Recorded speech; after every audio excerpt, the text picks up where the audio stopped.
एक बार फिर से आप सभी का बहुत बहुत स्वागत है हमारे YouTube चैनल पे।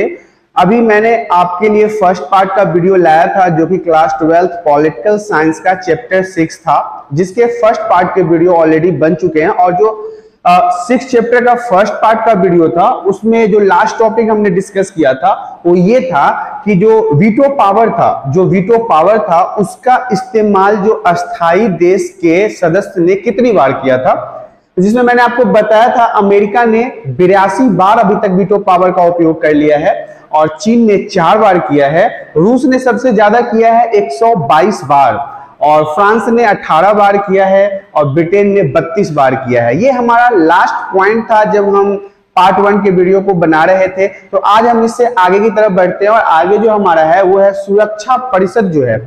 जो सुरक्षा परिषद जो संयुक्त राष्ट्र संघ का एक महत्वपूर्ण हिस्सा है, जिसे हम सबसे अहम हिस्सा कहते हैं, उसके अंदर जो अस्थाई और अस्थाई सदस्य है, मतलब परमानेंट जो है वो भी और जो परमानेंट नहीं है वो भी, उन दोनों के बीच में क्या अंतर है, उन दोनों के बीच में डिफरेंस क्या है। तो आज हम इसी चीज के बारे में जानेंगे कि सुरक्षा परिषद के अस्थाई तथा अस्थाई सदस्य जो हैं उनके बीच में क्या अंतर है। तो सबसे पहले मैं आपको बता दूं कि यहाँ पे मैंने आप लोगों के लिए टेबल बना दिया और टेबल बनाने से पहले मैं आपको बता दूं कि पहले हम आप सभी के लिए पीपीटी लेके आते थे और पीपीटी के माध्यम से पढ़ाते थे, लेकिन अब हमारा वेबसाइट बन चुका है पूरी तरीके से और हम आपको डायरेक्ट वेबसाइट के माध्यम से पढ़ा रहे हैं। इसके साथ साथ मैं आपको बता दूं, यदि आपको नोट्स की जरूरत है किसी भी सब्जेक्ट के लिए, वो 6 क्लास से लेकर 12th क्लास तक के बीच में किसी भी तरह का अगर नोट्स आपको चाहिए तो आप हमारे वेबसाइट के माध्यम से उसे प्राप्त कर सकते हैं बिल्कुल फ्री।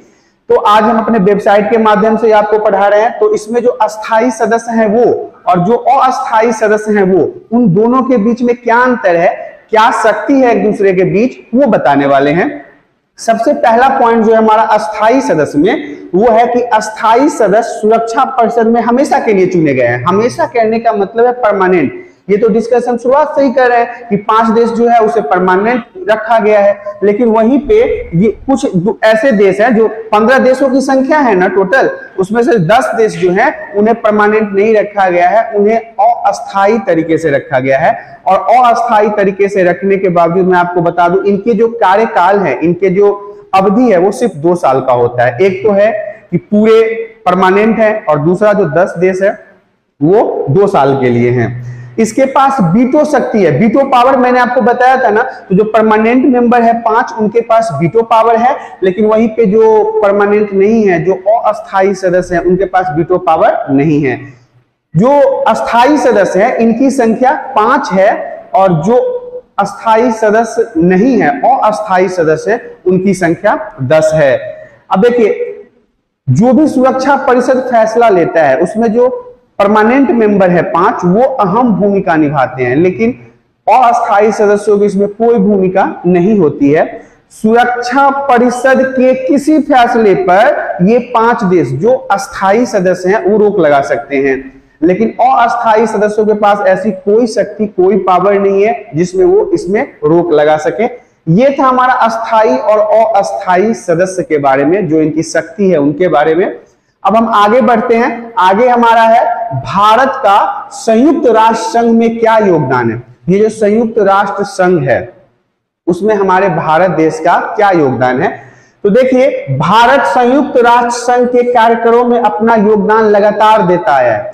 शुरुआत से ही, जब से ये भारत इसका सदस्य बना तब से ये उसके कार्यक्रम में अपना पूरा योगदान दे रहा है। वहीं पे बात करें तो यहाँ पे वो शांति सुरक्षा का विषय जो है, जो हमारे विश्व संगठन के अंतर्गत आने वाले देश हैं उनके अंदर शांति की बात हो रही है, उसमें भी भारत अपना पूरा सहयोग देता है।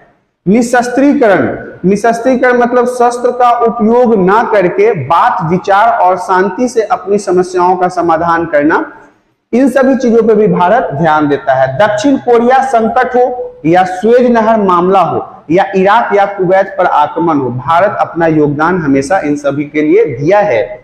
इसके अतिरिक्त मानवाधिकारों की रक्षा की बात कर ले, ह्यूमन राइट्स की बात कर ले, उपनिवेशवाद एवं रंग भेद का विरोध, जो काले गोरे या फिर ऊंची नीची जाति के ऊपर जो विरोध चलता है, उसके ऊपर भी भारत जो है अपना योगदान इनके साथ रखता है बना के।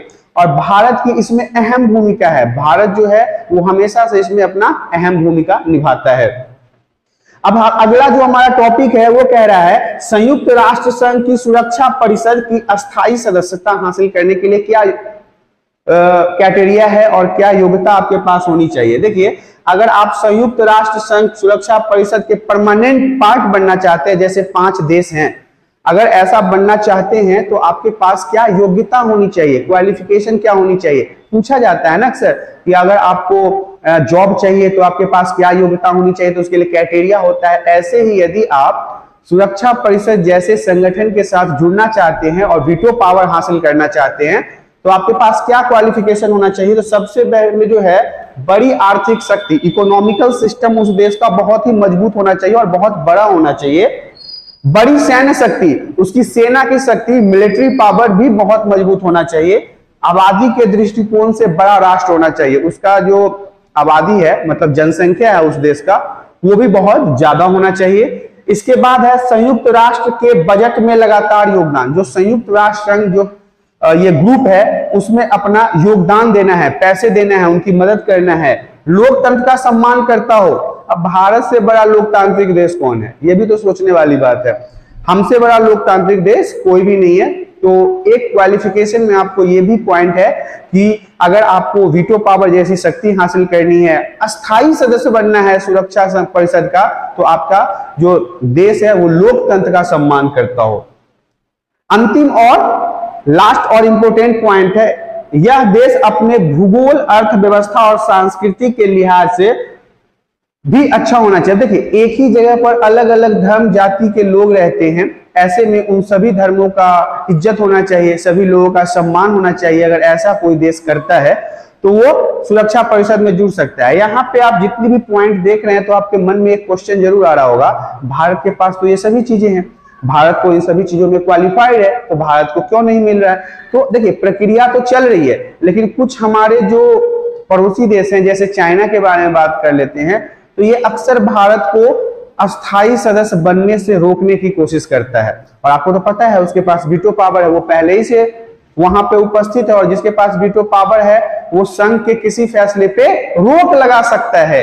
तो यहाँ पे ये जो 6 पॉइंट है जो आपके लिए बहुत ही महत्वपूर्ण है, और ये चीजें वो पॉइंट को दर्शाती है जिससे आप सुरक्षा परिषद में जुड़ सकते हो। अगर आप सुरक्षा परिषद में जुड़ना चाहते हो तो आपके देश के पास ये क्वालिफिकेशन होनी जरूरी है। अब देखिए, संयुक्त राष्ट्र संघ की प्रमुख एजेंसियां कौन कौन सी है। संयुक्त राष्ट्र संघ जो है उनकी प्रमुख एजेंसियां जो उनके अंतर्गत काम करती है उनके बारे में भी जानना इंपॉर्टेंट है। पहला है विश्व स्वास्थ्य संगठन, WHO का नाम आपने अवश्य सुना होगा, जिसे हम वर्ल्ड हेल्थ ऑर्गेनाइजेशन के नाम से जानते हैं। WHO भी जो है वो संयुक्त राष्ट्र संघ का ही एक हिस्सा है और ये उन्हीं के लिए काम करता है। दूसरा है संयुक्त राष्ट्र शैक्षिक, सामाजिक एवं सांस्कृतिक संगठन, जिसको हम UNSECO मतलब United Nation Education, Scientific and Cultural Organisation कहते हैं। मैंने इन सभी के नाम के साथ इनके शॉर्ट फॉर्म और फुल फॉर्म दोनों डाल दिया है ताकि आपको आसानी से समझ में आ जाए। तीसरा जो है हमारा संयुक्त राष्ट्र संघ की प्रमुख एजेंसियों में वो है संयुक्त राष्ट्र बाल कोष। यूनिसेफ का भी आपने नाम सुना होगा। यूनिसेफ भी हमारे भारत में बहुत तरह के अच्छे कार्यों को करता है। ये पोलियो वगैरह जो खिलाया जाता है ड्रॉप, तो उसके प्रचार में आपने सुना होगा यूनिसेफ का नाम आता है। इस तरह से आप समझ गए होंगे कि यूनिसेफ किस तरह का कार्य करता है। लिखा हुआ भी है संयुक्त राष्ट्र बाल कोष। इसे United nation international children emergency fund भी कहते हैं। तो इस तरह से ये हमारा तीसरा था संयुक्त राष्ट्र संघ की एजेंसियों में जो प्रमुख है। नेक्स्ट है हमारा संयुक्त राष्ट्र विकास कार्यक्रम, जिसे हम यूनाइटेड नेशन डेवलपमेंट प्रोग्राम भी कहते हैं। ये भी संयुक्त राष्ट्र संघ की एजेंसियों में आते हैं। नेक्स्ट है हमारा संयुक्त राष्ट्र मानवाधिकार आयोग, United nation human rights council. ये आपके अधिकारों को हनन होने से बचाता है, आपके राइट्स को हनन होने से बचाता है। नेक्स्ट है संयुक्त राष्ट्र शरणार्थी उच्चायोग, मतलब United nation high commission for refugee, जिसे एक देश से भगा दिया जाए, दूसरे देश में चले जाए, शरणार्थी बन जाए। जैसे याद होगा आपको, हमने चैप्टर में बात किया था बांग्लादेश में जब वहां के दिक्कतें आई थी, युद्ध हो रहा था, तो वहां से 80 लाख शरणार्थी हमारे भारत देश में आए थे। नेक्स्ट है हमारा संयुक्त राष्ट्र व्यापार एवं विकास सम्मेलन, जिसे हम United nation conference trade and development के नाम से जानते हैं। इस तरह से आपने देखा कि संयुक्त राष्ट्र संघ की कुछ प्रमुख एजेंसियां हैं जो उनके लिए काम करती है और बहुत ही अहम भूमिका को निभाती है। नेक्स्ट हमारा टॉपिक जो है वो कहता है संयुक्त राष्ट्र संघ को एक ध्रुवीय विश्व में अधिक प्रासंगिक बनाने के उपाय क्या हैं। तो देखिए, शांति संस्थापक आयोग का गठन। अब आपको तो याद होगा, विश्व पहले 2 ध्रुव में बटा हुआ था, लेकिन जब यूनाइटेड स्टेट का वर्चस्व बढ़ गया और यूएसएसआर का वर्चस्व घट गया, जब उसका विघटन हो गया 1991 में, उसके बाद एक ध्रुव बच गया था, तो शांति संस्थापक आयोग का गठन हुआ इसको और ज्यादा वर्चस्व में लाने के लिए। मानवाधिकार परिषद की स्थापना हुई। इसके बाद हमारा जो है सहस्त्राब्दी विकास लक्ष्य को प्राप्त करने पर सहमति हुई। एक लोकतंत्र कोष का गठन हुआ। आतंकवाद के सभी रूपों की भर्त्सना हुई। नागरिकता परिषद की समाप्ति हो गई। देखिए, यहाँ पे ये इंपॉर्टेंट पॉइंट्स हैं जो आपको ये बताते हैं कि कैसे एक ध्रुवीयता वाले देश का वर्चस्व जो है वो आगे बढ़ा। उनके वर्चस्व को सही तरीके से काम करने के लिए सारे पॉइंट्स उसमें जोड़े गए हैं। इसके बाद मैं आपको बता दूं, आज एक ध्रुवीय विश्व सबसे इंपॉर्टेंट है इसमें। आज एक ध्रुवीय विश्व व्यवस्था में जब अमेरिका का वर्चस्व पूरे विश्व में बढ़ चुका है, ये तो हमने वर्चस्व के बारे में जब हम पढ़ रहे थे तब भी हमने इस पर डिस्कस किया था कि अमेरिका का वर्चस्व पूरे विश्व पे है, और ऐसे में संयुक्त राष्ट्र संघ भी अमेरिका की ताकत पर पूर्ण रूप से अंकुश नहीं लगा सकता है। अमेरिका जिस तरह का शक्तिशाली देश है, इसमें क्या है कि जो ये संघ भी जो है, यूएन भी जो है, वो अमेरिका पर दबाव नहीं डाल सकता, क्योंकि उसमें अमेरिका का वर्चस्व बहुत ज्यादा है, अमेरिका की आर्थिक शक्ति बहुत ज्यादा है, अमेरिका बहुत नेक्स्ट लेवल पे खर्चा करता है यूएन में, तो वो उसके ऊपर किसी भी तरह का दबाव नहीं डाल सकते हैं। इसके अलावा मैं आपको बता दूं कि अमेरिकी भू क्षेत्र पर स्थित है कौन, इसका मुख्यालय, ये जो संघ जो है इसका मुख्यालय भी अमेरिका में ही है। अमेरिका में रह के, वो कहते हैं ना कि पानी में रह के मगरमच्छ से बैर नहीं लिया जाता। आप अमेरिका की जमीन पे ही रह के और अमेरिका के खिलाफ बोलोगे तो वो आपको कहीं का नहीं छोड़ेगा। और ऊपर से वो ऐसा देश है जो सबसे शक्तिशाली है, जिसकी सबसे ज्यादा आर्थिक स्थिति मजबूत है, जो सबसे मजबूत सेना रखा है, जो सबसे ज्यादा ताकतवर है, जो सबसे ज्यादा न्यूक्लियर वेपन रखा है, उसके साथ आप बैर नहीं ले सकते हो। अब सबसे इंपॉर्टेंट जो टॉपिक है वो आपके एग्जाम में भी आता है, वो है अंतरराष्ट्रीय संस्थाएं एवं गैर सरकारी संगठन क्या है। ये जो इंटरनेशनल ऑर्गेनाइजेशन है ये क्या है और गैर सरकारी संगठन क्या है। तो संयुक्त राष्ट्र संघ के अतिरिक्त कई अन्य राष्ट्र संस्थाएं हैं। संयुक्त राष्ट्र संघ के अलावा भी बहुत सारी ऐसी संस्थाएं हैं जो निरंतर अपने उद्देश्यों को पूरा करने के लिए काम करती रहती है। ऐसा नहीं है कि संयुक्त राष्ट्र संघ ही एक अंतरराष्ट्रीय संगठन है सबसे बड़ा और इसके बाद कोई राष्ट्रीय संगठन नहीं है, ऐसा नहीं है। आपको मैं बता दूं कि बहुत सारी ऐसे संगठन है, बहुत सारे ऐसे गैर सरकारी संगठन है जो अपने उद्देश्यों को पूरा कर रही है, समाज कल्याण में अपना समय दे रही है, पैसे इन्वेस्ट कर रही है।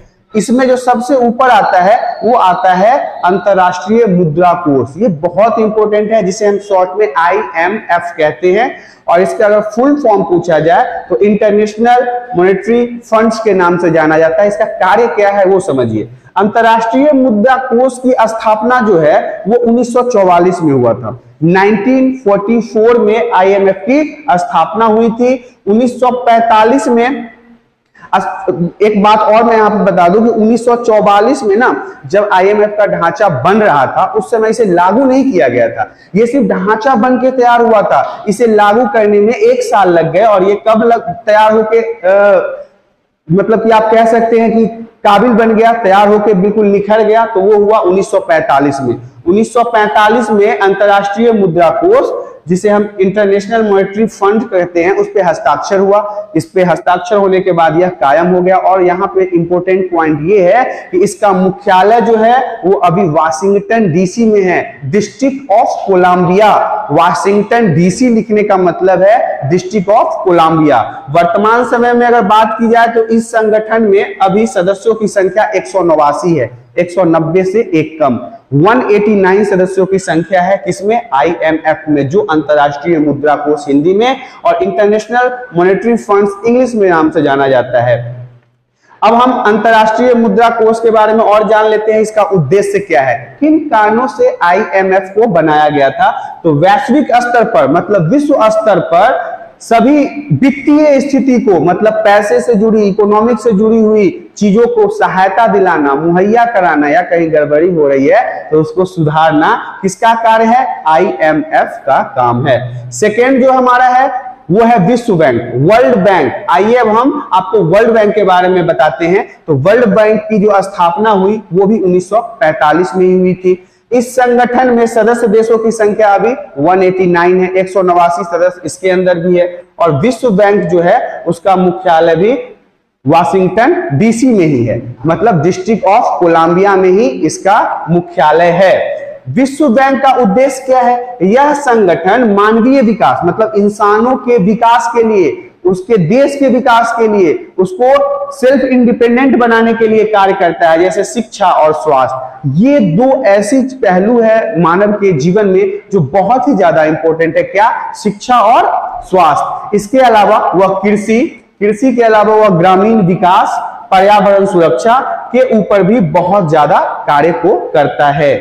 तीसरा जो हमारा सबसे इंपॉर्टेंट, तीसरा जो हमारा सबसे महत्वपूर्ण संगठन का नाम है उसका नाम है विश्व व्यापार संगठन, जिसे इंग्लिश में वर्ल्ड ट्रेड ऑर्गेनाइजेशन कहते हैं और शॉर्ट में इसे WTO कहते हैं। अब इसके बारे में मैं आपको बता दूं कि यह क्या है, WTO क्या होता है। तो विश्व व्यापार संगठन जो है, जिसे हम वर्ल्ड ट्रेड ऑर्गेनाइजेशन कहते हैं, उसकी स्थापना 1995 में हुआ था, 1995 में हुआ था। आपको मैं यहाँ पे बता दूं कि विश्व व्यापार संगठन जो है उससे पहले GATT जैसी संस्था काम कर रही थी, जिसे हम general agreement on tariffs and trade के नाम से जानते हैं। इसका उपयोग होता था किससे पहले, वर्ल्ड ट्रेड ऑर्गेनाइजेशन से। और अगर इसके हेडक्वार्टर की बात कर ली तो जिनेवा में है, और जिनेवा आपको पता है स्विट्जरलैंड में है, जो बहुत ही अच्छा शहर माना जाता है। स्विट्जरलैंड का एक बहुत ही अच्छा शहर है। और अभी वर्तमान समय में बात की जाए तो इसमें देशों की संख्या जो है 164 है। 164 देश है विश्व व्यापार संगठन में, जिसे इंग्लिश में वर्ल्ड ट्रेड ऑर्गेनाइजेशन और शॉर्ट में WTO के नाम से जाना जाता है। इसमें अभी सदस्यों की संख्या 164 है। अब अगर इसके हम उद्देश्य की बात कर लें कि किस कारण से बनाया गया विश्व व्यापार संगठन, तो यह अंतरराष्ट्रीय संगठन में मतलब पूरे विश्व लेवल में व्यापार को बढ़ाने में मदद करता है, उनके नियमों को तय करता है, कानून तैयार करता है कि कैसे आप एक देश से दूसरे देश में व्यापार कर सकते हैं। नेक्स्ट जो हमारा सबसे इंपॉर्टेंट है, 4th नंबर पे आता है अंतरराष्ट्रीय आणविक ऊर्जा एजेंसी। ये हमारे ऊर्जा से जुड़ा हुआ है, जिसे हम इंटरनेशनल एटॉमिक एनर्जी एजेंसी के नाम से भी जानते हैं, जिसे शॉर्ट्स में क्या कहते हैं, IAEA। अब देखिए, यह परमाणु शक्ति एवं परमाणु ऊर्जा के उपयोग के ऊपर है। ये ऐसी कार्यों को बढ़ावा देता है कि जिससे परमाणु शक्ति और परमाणु ऊर्जा का शांतिपूर्ण उपयोग हो। देखिए, परमाणु शक्ति और परमाणु ऊर्जा का दुरुपयोग भी हो सकता है। कोई बम बना के किसी पे फेंक दे, कोई कुछ और कर दे, इससे देश में तबाही होगी ना। लेकिन यहाँ पे जो अंतरराष्ट्रीय आणविक ऊर्जा एजेंसी है वो शांतिपूर्ण रूप से इन चीजों का उपयोग करने का तरीका देता है और जोर देता है। इसका मानना है, चाहे ये कहता है कि सैन्य उद्देश्यों में इसके इस्तेमाल को नहीं किया जाएगा। मतलब ऐसा नहीं है कि अगर एक देश दूसरे देश से लड़ रहा है तो हम उस पर परमाणु बम छोड़ देंगे, परमाणु हथियार से अटैक कर देंगे। ये इन चीजों को रोकता है। कौन रोकता है? अंतरराष्ट्रीय आणविक ऊर्जा एजेंसी। 5वें नंबर पर जो हमारा सबसे इंपॉर्टेंट है उसे हम एमनेस्टी इंटरनेशनल के नाम से जानते हैं। एमनेस्टी इंटरनेशनल जो है यह एक स्वयंसेवी संगठन है। ये एक स्वयंसेवी संगठन है और ये पूरे विश्व में मानवाधिकार की रक्षा का कार्य करता है। मतलब इंसानों के राइट्स को बचाने का कार्य करता है। ऐसा नहीं है कि आपके राइट्स का हनन हो जाए, आपके साथ कोई परेशानी हो जाए और आपके मतलब जो आपको अधिकार मिला हुआ है उसका आप उपयोग न कर पाए। वहां पे एमनेस्टी इंटरनेशनल काम करता है, ये अभियान चलाता है। इसकी स्थापना जो है वो 1961 में हुआ था, 1961 में इसका स्थापना हुआ था और इसका मुख्यालय हेडक्वार्टर जो है वो लंदन में है। लंदन का नाम आपने सुना होगा। एमनेस्टी इंटरनेशनल स्थापना 1961 और मुख्यालय इसका लंदन में है। 6ठे नंबर पर जो सबसे इंपॉर्टेंट आता है वो है human rights watch. Human rights watch क्या है? तो ह्यूमन राइट्स वॉच नाम से आपको पता चलता होगा कि यह भी आपके अधिकारों के हनन को रोकने का कार्य करता है। यह भी एक स्वयंसेवी संगठन है और यह भी मानवाधिकारों की वकालत और उससे संबंधित अनुसंधान करने वाले एक अंतरराष्ट्रीय स्वयंसेवी संगठन है। इसकी स्थापना भी 1978 में हुआ और इसका मुख्यालय न्यूयॉर्क में है। देखिए, इससे पहले वाला का मुख्यालय लंदन में था, इसका मुख्यालय न्यूयॉर्क में है। लेकिन यह भी आपके अधिकारों को बचाने का काम करता है, उस पर एक्सपेरिमेंट भी करता है कि कैसे एक इंसान अच्छे से अच्छे तरीके से अपने जीवन को जी सके, और आपका वकालत भी करता है, मतलब आपको प्रोसिक्यूट भी करता है। यहाँ पे 7वें नंबर पे जो आता है वो है अंतरराष्ट्रीय रेड क्रॉस सोसाइटी।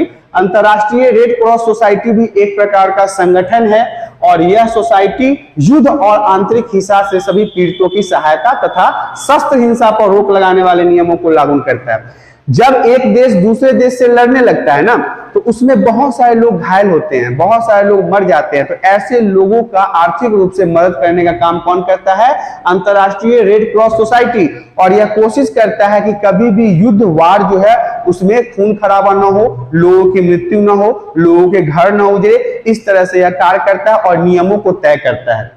यहां पे मैं आपको बता दूं कि नेक्स्ट जो है हमारा वो है ग्रीन पीस। ग्रीन पीस भी एक संगठन है। यह संगठन 1971 में स्थापना की गई थी। संगठन का ग्रीन पीस की स्थापना 1971 में की गई थी।